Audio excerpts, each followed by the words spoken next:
Knowledge for Men, episode 40. Welcome to knowledgeformen.com, where boys turn into men, where men turn into leaders, into lions, the ferocious few who stand strong, a place where you grow to become the man you were born to be. It's time to take massive action towards the life you want. Get the health, get the relationships, business, and career you've always dreamed of. Achieve a level of success and happiness that you've been searching for so many years. Life has given you enough, and it's time to take a stand and take full control of your life. Stand with us as we interview the most inspiring and successful leaders to give you real-world advice to crush life and awaken the sleeping giant inside of you.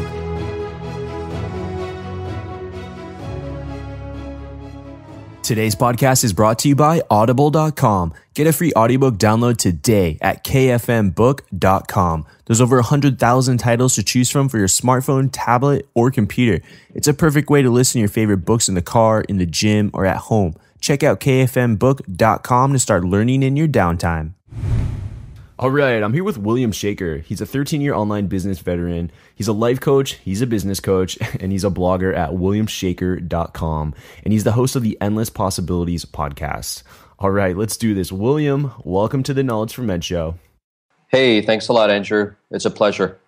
All right, William, let's go right in with your favorite success quote, and if you could share with the listeners, why?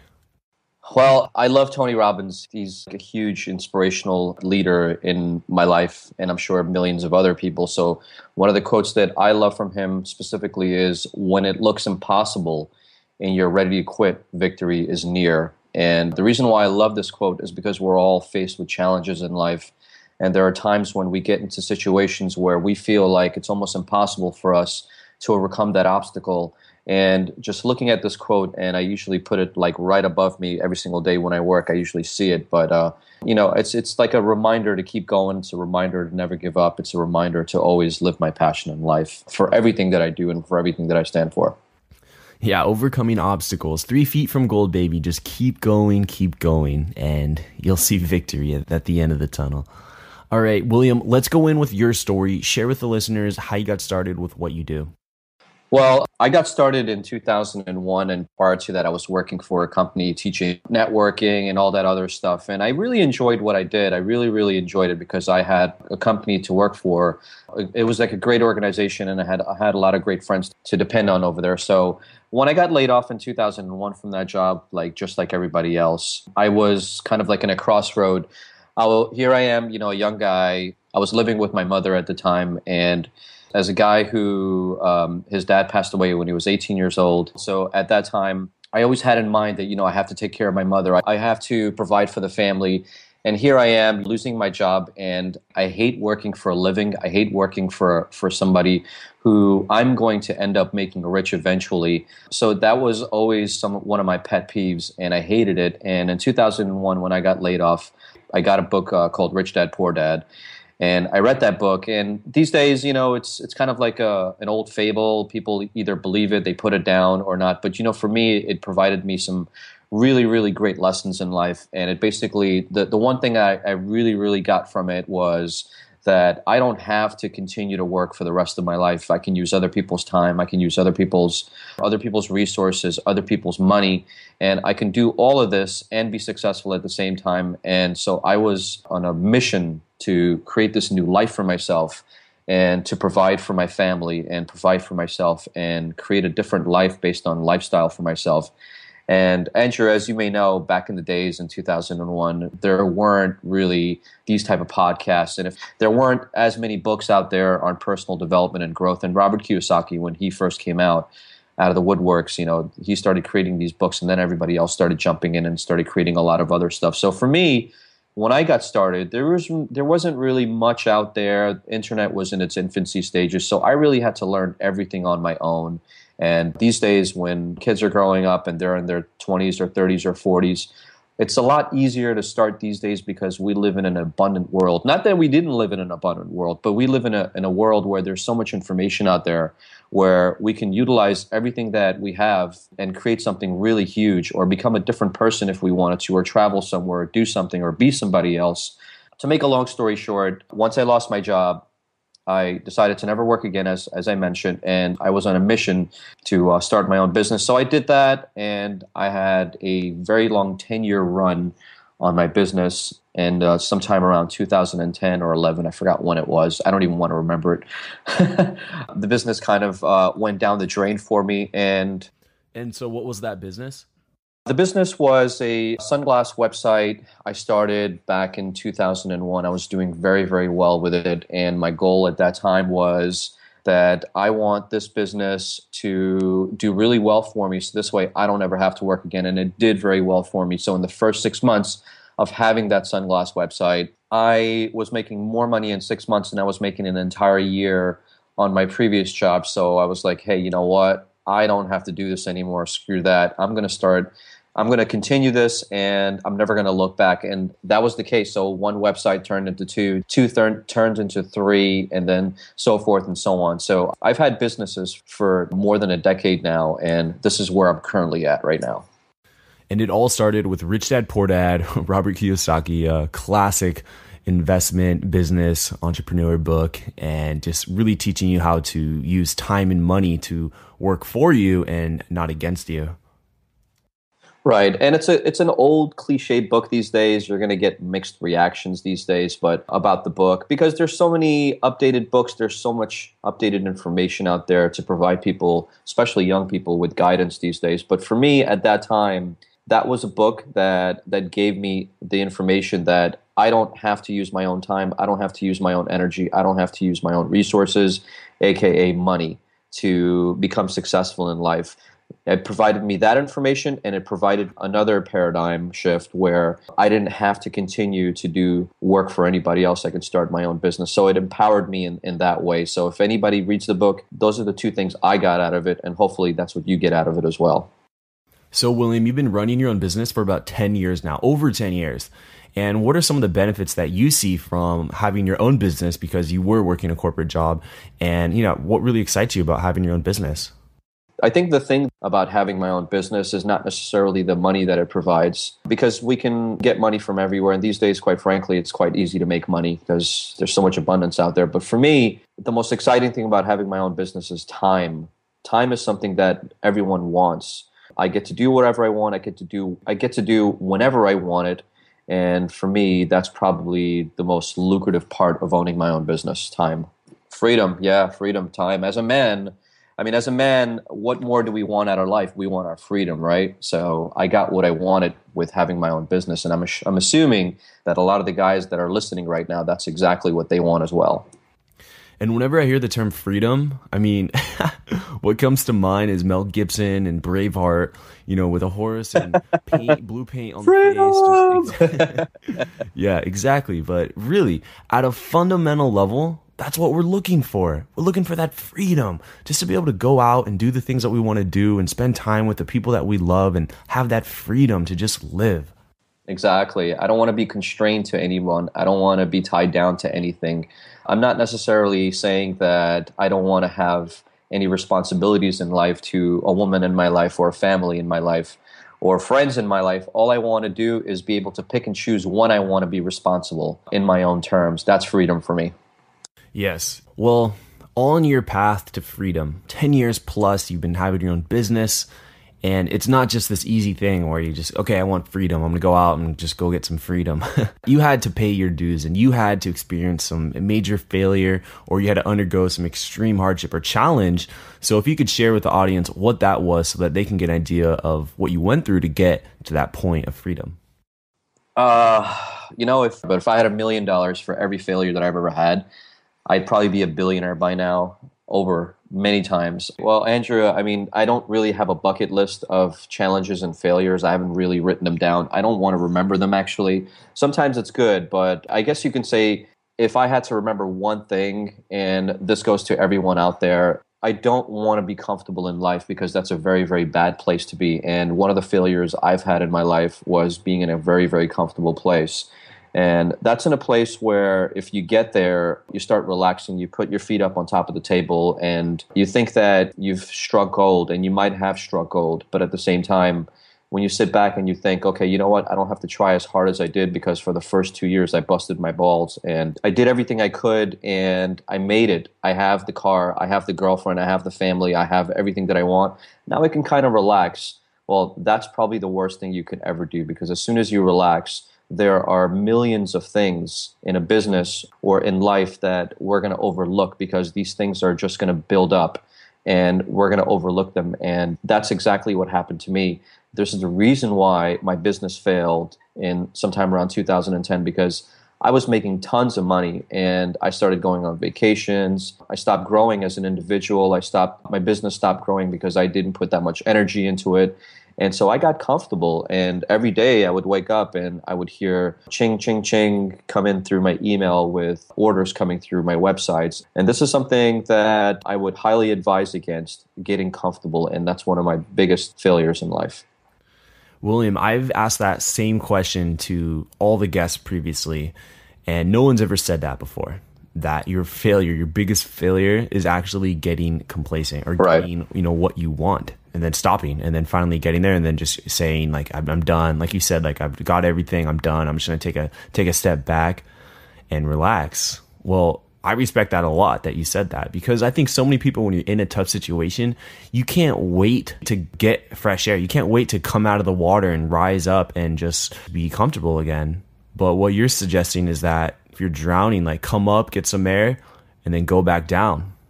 And then just come up, get some air, and then go back down, get even more uncomfortable. I respect that a lot, William. I'll tell you, Andrew, the reason why people want complacency, the reason why they want comfort is because, I'm not sure if you follow Tony Robbins or not, but he says that we have 7 basic human needs in life, and one of them is comfort. One of them is to feel like there's certainty in our life. So a lot of people are uncertain in life, and everybody needs that balance. So when it comes to business, yes, we do need certainty. We do need to know that when we wake up, we will have money to feed ourselves. When we wake up, we need to know that, yes, our business is there, that we can go back to work the next day. There is comfort, or certainty is definitely necessary. But I guess the comfort and certainty that I'm referring to is the type where you feel like you've had that I've made it moment. And then all of a sudden, you kind of relax and then stay relaxed for a very, very long period of time and really don't give it your all as much as you did before. And, Andrew, it's the same thing in everything in life, because how you do anything is how you do everything. If you feel like you've gotten that girl, that hot babe, and you know what, she's with you all the time and you did very well, and she loves you and she kisses you and she hugs you and you guys have like the most awesome intimate moments together. But guess what? If you stop nurturing that relationship, if you stop taking her out on dates every once in a while, if you stop buying her flowers or telling her you love her or telling her once in a while that you care about her, well, this is exactly what I'm talking about being comfortable. Because a lot of guys, they get comfortable in relationships, and a lot of guys get comfortable in business and in life. This is exactly what I'm talking about complacency. You nailed it. And I'm glad that you brought up the relationship thing. And I've been in that situation myself, where you see the girl, you start dating the girl, and you're just so happy that you're in a relationship with a girl, and you love her and you feel like you've done all the work, and you're like, oh, finally, I got the girl. I'm really happy. Well, you think you've climbed the mountain when you've done that, but really you've just climbed a peak, and you've got the entire mountain to climb, and it's a never ending mountain. It just will continuously keep going. And that's a huge, huge thing that I think a lot of guys underlook. They think they climbed the mountain, but they really just climbed a peak. Right, exactly. You're never finished, my friends. You are never, ever, ever effing finished. You got to keep going. There is no top. The top is never going to be reached. Never, ever relax. Always stay thirsty. That's exactly, wait a second. Isn't that what Steve Jobs said? Stay thirsty or something like that in one of his third? Yeah, he did say something like stay hungry, stay foolish in that 2005 Stanford commencement speech. That's right. Yeah, I remember that one. Yeah, I guess it goes along with that. I'm nowhere near Steve Jobs, but anyways, it resonated with me. Yeah, and this really brings up the question, William, what keeps you going? What's wrong with being complacent? What's wrong with taking that break and just say you're happy with being complacent and comfortable? So what would you tell guys to keep going and keep striving and pushing themselves? The reason why I'm hungry, the reason why I'm always trying to reach the top is because I don't give myself that much credit. But that's something that I don't do consciously. That's something that I do subconsciously. The reason, because I stay humble, because I'm this way, because I'm a high achiever, I'm always trying to reach the top because I feel that there is no top to be reached. So I'm always trying to go above and beyond my own plateaus. And so what advice would you give to someone who's listening right now, who is struggling, who is challenging, and they want to push themselves harder. They want to keep going. They want to climb that mountain, but they just can't seem to do it on their own. Well, like I said before, there is no top. When you're climbing a mountain, figuratively speaking, when you're climbing a mountain, yes, there is a top. But in life, there is no top. There's constant and never-ending growth when it comes to your business, your relationships, and yourself. You have to always push through the edge, and you always have to go above and beyond that. I'll give you a little metaphor. I'm in this 12-week, really, really rigorous program right now on bodybuilder.com. And I've been doing that program, and I'll give you an example about lifting weights. So when you're lifting 3 sets and you're using some heavy weights, you're not really growing on the first 5 or 6 sets. You're growing on the last 2 sets that you have to struggle with. And so for guys out there that are in a position in their life right now where life is a little bit simple, life is a little bit easy, you're not really having a hard time. The reason why you're not really getting ahead in life is because you're not struggling a little bit. It's time to struggle a little bit. And when you struggle and you make it, that's when you grow. That's when you're going to be more successful in your life, in your relationships, in your business, and everything else. I've always said that at the other side of fear is growth. And that one thing that you're really scared of doing is probably the thing that you should do. It's probably the thing that's going to teach you the most. It's probably going to push you forward the most. Right, exactly. I mean, I'll give you another example. Let me ask you a question, Andrew. I know I'm being interviewed on your show, but let me ask you a question. All right, switching it up now. Let's switch it around a little bit. Tell me what confidence is. Certainty. Okay, confidence can be certainty. Well, confidence for me is doing something and surviving it. That's confidence for me. Because when you do something you're afraid of doing and you survive it, you become more confident in doing something else or doing the same thing again because you knew that it didn't kill you or you knew that nothing bad happened. Right. You knew that it could be done. You knew that you can do this. And can you give an example of how you've applied this? Well, I guess I know. Well, I guess you can bring me back to 2001. In 2001, I said to myself, I'm never going to work again for the rest of my life. And I made that decision. So I'm at that point, I had uncertainty in my life because I didn't know what was going to happen. But as soon as I started my business, as soon as I started making money and my first couple of dollars rolled in, I had certainty, I had comfort. Well, at that point, I became someone who did something and survived. And as a result of that, it continued on for 10 years. So, I mean, if I didn't survive, if my business didn't survive, guess what I would have done? I would have probably looked for another job, right? Yeah, that's true. So there you go. All right, William. And now it's time that we enter my favorite part of the show, the knowledge round. Are you ready, William? Yep, absolutely. For you, the listeners of the Knowledge for Men podcast, Audible is offering a free audiobook download with a free 30-day trial to give you the opportunity to check out their awesome service. And you know what? Something I've noticed after interviewing hundreds of successful people is that they all read a ton of books. If you want to be successful, you've got to educate yourself. I don't always have time to sit down and read a book, so I personally recommend listening to audiobooks in your car, in the gym, or on the go. You can pick up for free any one of my favorite best-selling books like How to Win Friends and Influence People by Dale Carnegie, Awaken the Giant Within by Anthony Robbins, Mastery by Robert Greene, Choose Yourself by James Altucher, The Alchemist by Paulo Coelho, or any other audiobook you want. Audible has over 100,000 titles to choose from. To download your free audiobook today, go to kfmbook.com. Again, that's kfmbook.com for your free audiobook today. Start learning, growing, and becoming the man you want to become now. Welcome to the Knowledge Round, where the guests will be asked rapid-fire questions to give the audience invaluable pieces of wisdom to help transform their lives. Starting in 3, 2, 1, showtime. William, what advice would you give to someone who's feeling lost or unsure of their purpose? They're not really sure what they're passionate about. When you're feeling lost and unsure of your purpose, don't be a jack of all trades. Find one monkey, train it well, and work with it until you can't do it anymore. Work with it for 6 months. Work with it for 3 to 6 months, see if it works for you. And if it doesn't work, move on to something else. But don't be a jack of all trades. All right. And William, what was holding you back from becoming the man you are today? The businessman, the entrepreneur, the man that studies personal development? Well, I don't want to sound like I'm Mr. Know-it-all, but really nothing was holding me back simply because I had no backup plan. So I really had no choice. So you burned your ships and you made it so that there's no place that you could go but forward. You couldn't go backward because you burnt the ships. So you had to do it. You had to succeed.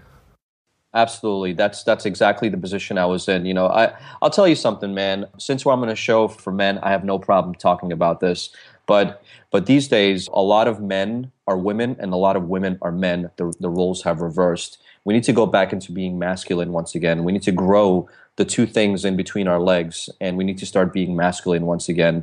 And we need to start taking on projects that are a lot bigger than we are, because as soon as we do that, that's when we grow the most. Have your back against the wall. Instead of living at home and being taken care of by mom and dad, instead of having them take care of you with paying your rent and all that stuff, man up and move out of your apartment.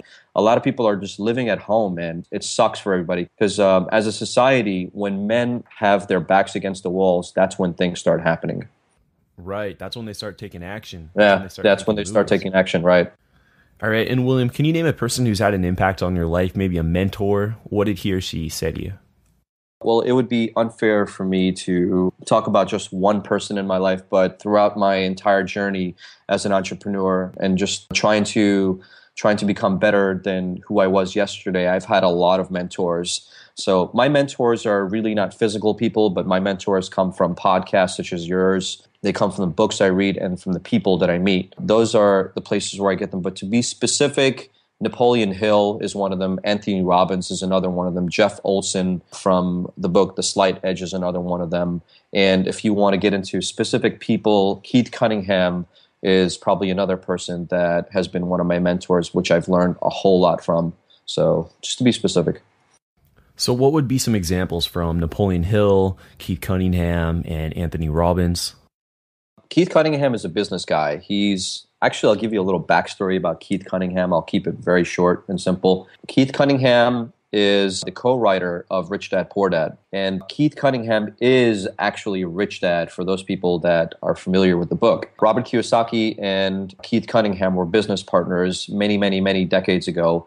And their relationship is no longer as strong as it used to be because when the book came out, Robert Kiyosaki took off and Keith Cunningham kind of like stayed in the background. But now Keith Cunningham is a business guy, he's a business guru, and he mentors and teaches other people either one-on-one or through group training sessions. So I've learned a lot from Keith personally and through group training. So that's his backstory in case anybody wants to look him up. And the things that I learned from Napoleon Hill, I'm looking at his original book, which is 1,200 pages, FYI, The Laws of Success. This is the 17 or 18 laws. But all I have to tell you that my biggest takeaway from the book is that I learned that business and life and relationships are just very, very similar. How you deal with women and how you deal with business and how you deal with life, they all have very, very similar components. And when I read the book, I had many aha moments, and this is probably one of them. Okay, and William, as an online entrepreneur for the last 10 years or so, what are 2 or 3 skills that you would highly recommend in order to succeed in that industry?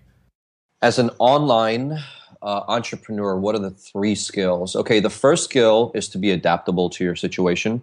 That is a must. You have to be adaptable. The world, you can't control the world, so you got to control yourself first. That's number 1. Number 2, you always have to constantly learn. You always have to constantly improve. And you always have to constantly be on the lookout for new technologies and new changes in environments, and always have to be on the move with that. Number 3, as an online business owner, I would definitely say that you have to find someone to model, because there's so many people that are very, very, very successful out there. And if you had to learn everything on your own, it would take you a very, very long time. But the people that have made it, that are people that are on the top, if you model them, not only will you cut decades, if not years out of your own life, out of your own learning experiences, but you can use what they've created and make it a whole lot better, or just learn from them and not repeat all those mistakes that you would if you were to do it on your own. So mentors is definitely another one that I would definitely suggest for you. So that's 3 right there. All right, William, got a scenario here for you. Imagine you could have 60 seconds with your 20-year-old self. What would you tell him to do, and what would you tell him not to do? Oh, wow. Well, Will, This is pretty cool. Okay, let's see. If I were to tell myself 20 years, at 20 years of age, what I would probably tell myself is not to learn so much, not to take in so much, not to go out there and learn as much as I need before I begin. I would say that experience is probably something that not everybody has under their belt, but they have a lot of education. So a lot of people would read 20 books in order to take action, or they would have to have all their ducks lined up before they actually do something because they need certainty. And in order for some people to have certainty in life, they need to do all these different things just to feel confident enough. But like I mentioned before with the metaphor of doing something and surviving it, you have to actually, the only way that you should be confident, the only way you should try to gain your confidence in life is through experience, not necessarily by reading so many books or by taking so many vocational classes or whatever. Yeah, I understand if you want to become a lawyer or a teacher or a surgeon or whatever, you do need to take 20 years of classes or however many it might be. But to be a business owner, to be someone who's successful in life, if you want to buy a trinket for $2 and you want to sell it for $4, you don't have to read books on that. All you need is experience. So for me, if I were to go back, I would probably say that experience should come first and learning should come second. And what would you tell yourself not to do also?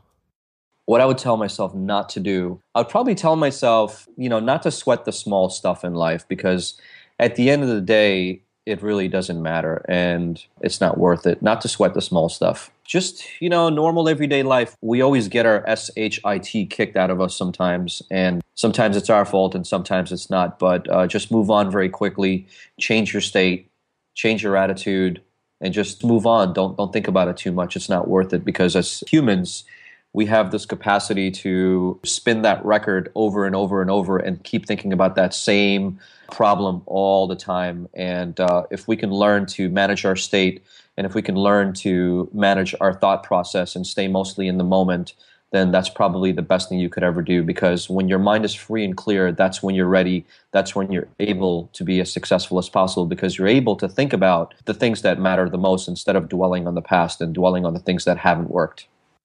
I like that a lot. And William, what's one underrated characteristic that you think if guys would work on, they'd see significant results in their life?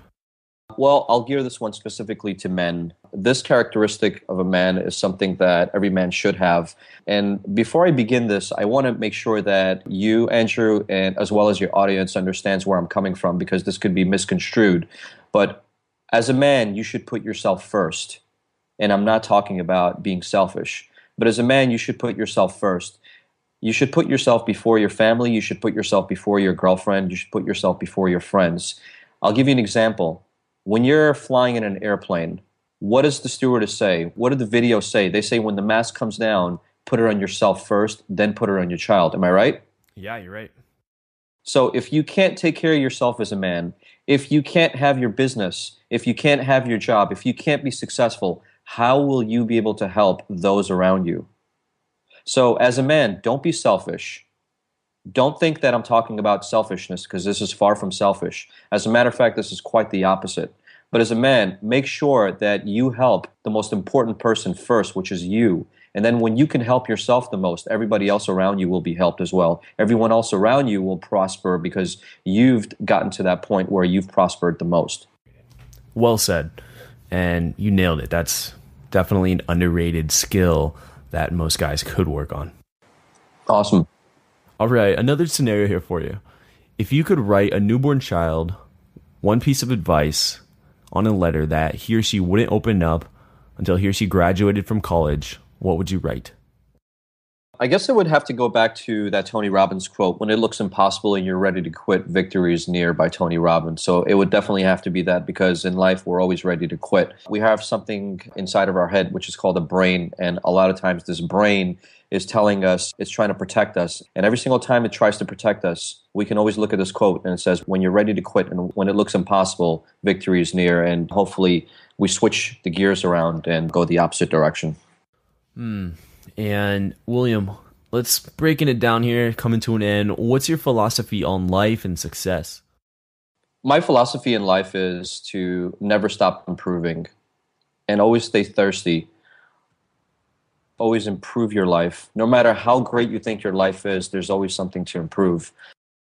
As an example for you, I have my personal categories of improvement and I have my professional categories of improvement. And this is something that I learned when I went to Date with Destiny with Tony Robbins. It's a life changer for anybody out there that wants to give it a try. But I have my categories of improvement. I'm never going to stop growing. These are things that are very important to me. So at the top of my list for personal categories of improvement are outstanding family man, extraordinary friendships, remarkable financial freedom, emotional Power Ranger, because a lot of what we do, as a side note, a lot of these are just funny names because I try to make it humorous for myself. I try to make it entertaining for myself. So emotional Power Ranger is we're all living life based on emotional circumstances sometimes. We're all dictated by our emotions. So if we can learn to manage our emotions, we can do a lot better in business, a lot better in life, and a lot better in our relationships. So emotional management is emotional Power Ranger, just as an FYI. So then I have never-ending growth. Then I have extraordinary boyfriend, because I do have a beautiful girlfriend right now who I love. Mega contributor. I do want to contribute to society, and that's something that I'm currently doing right now with my podcast. Hopefully it's good enough. Physically fit. That's another one. These are my personal categories of improvement. So my professional categories of improvement is superhero CEO. I have world-class marketing ninja. I have podcast host extraordinaire. I have e-commerce king, and I have internet marketing genius. So these are my personal categories of improvement. From time to time, I put in a little bit more. I take away some things. And for each category of improvement, I have 1-year goals and I have quarterly goals. And at the end of the week on the Sunday, when I'm sitting down and when I give myself 2 to 3 hours to plan the following week, I look at my personal categories of improvement. I look at every single one of them, and I look at my yearly goals and I look at my quarterly goals. And half of my to-do list is based off of my personal categories of improvement. The other half are what I need to do in my business, because this creates balance in life. A lot of people do not have balance in life. And the way I have balance in life is by having not only professional categories of improvement, but personal categories of improvement as well. So if anyone is listening right now, and I just want you to, the biggest takeaway I want for you is to have balance in your life. Because when you're starting out in life, no matter if you're starting out in life, if you're young or if you're old in your 60s, 70s, or 80s, it doesn't matter how old you are in life. Everybody deserves a balance, and everybody needs to have balance in order to function properly. So this is something that you could do for your own self. Your philosophy reminds me of the Japanese word kaizen, which is to improve your life daily, to always constantly, strive to improve and become a better person each and every day in all aspects of life. And I respect your philosophy. Awesome. And as we're coming to a close here, I know you just gave us so much wisdom in your philosophy, but if you have any last parting piece of guidance for the listeners, go ahead. No, it's totally, the only guidance I have for you is, don't be that guy who's going to go out there and listen to this podcast and not do anything about it. Please don't waste my time. Don't waste Andrew's time. There's a lot here that you can take and change your entire life with. And as a matter of fact, if you've listened to any of Andrew's podcasts or you've read any book, don't waste anyone's time, especially your own. Go do something with it. That's my only parting piece. Very true. Take action. Do something with what you learn. Stop consuming information and start producing outcome, start producing products, start producing something, some sort of result. I like that. And William, what's exciting you today? What are you currently working on? What's exciting me today? Well, I woke up this morning feeling excited because my feet hit the ground and it was another chance at greatness. You were just so excited to be on my podcast. Yeah. And the second thing I'm excited about is waking up and doing it again tomorrow. All right, go ahead and give yourself a plug so all the listeners can get in contact with you. Well, the hub is williamshaker.com as of right now. And I'd love everybody to connect with me on Facebook as well as Twitter. So williamshaker.com is the hub, as I mentioned. But if you go to these redirect links, williamshaker.com/Facebook, that's my Facebook fan page. williamshaker.com/Twitter, that's my Twitter page. And of course, I'd love everybody to be listening to my podcast, because whatever I talked about right now in this podcast, so you can listen to the podcast by going to williamshaker.com/iTunes, and that'll take you straight to the iTunes page. But of course, on the website, you can listen to it as well. And just to throw it out there, I'm working a lot on e-commerce right now. So if you guys are listening right now and you're interested in taking part in an e-commerce business and starting up your own stuff, I'm on the way of creating an e-commerce business. So stay in touch with me and get on my email list. And as soon as stuff is in the background and I'm starting to create it and everything is coming into fruition, I'll definitely keep you in touch. So that's basically it. All right, William. Thank you so much for being on the show and sharing all of the things that you did and taking your time out of the day to enlighten my community. Thank you so much. Yeah, no problem. All right, so one of the challenges I have for you guys is a lot about what William talked about was goal setting and staying hungry and stepping out of your comfort zone and always just pushing yourself and continuing to climb that mountain of life and adversity of challenge, all of that. Well, what I want you to do is to write down one of your goals that you have. And I'm sure you already have some of your goals down, especially if you've been listening to this podcast for quite some time. But if you don't, write down one of your goals that you have for 2014 for this year. And you can share it if you'd like on the facebook.com/knowledgeformen, or you can send me an email if you want to keep it private at andrew@knowledgeformen.com, and just your goal that you're going to crush this year. What's that number one goal? Okay. And then the second thing is, whenever you find yourself wasting time, you find yourself on Facebook or on Twitter, or just browsing online, or if you find yourself watching TV or just watching a movie and it's not even something you're really interested in, then stop. Stop it. I want you to get up, take action, go towards your goals. That's what you're going to do. Guys, stay hungry. Thank you for listening to the Knowledge for Men podcast show. It's been a pleasure having you be a part of a thriving community of men who want to crush it in all aspects of life. I'm on a mission here to inspire millions of guys, and with your help, we're going to make a dent in the universe. Check out knowledgeformen.com for a ton of free content that's designed to help you live a remarkable life. Again, that's knowledgeformen.com. I hope to see you there. And always remember, 2014 is the official year of the crush, where we take action to get the life we've always dreamed of. This is your host, Andrew Farabee, and until next time, let's do it.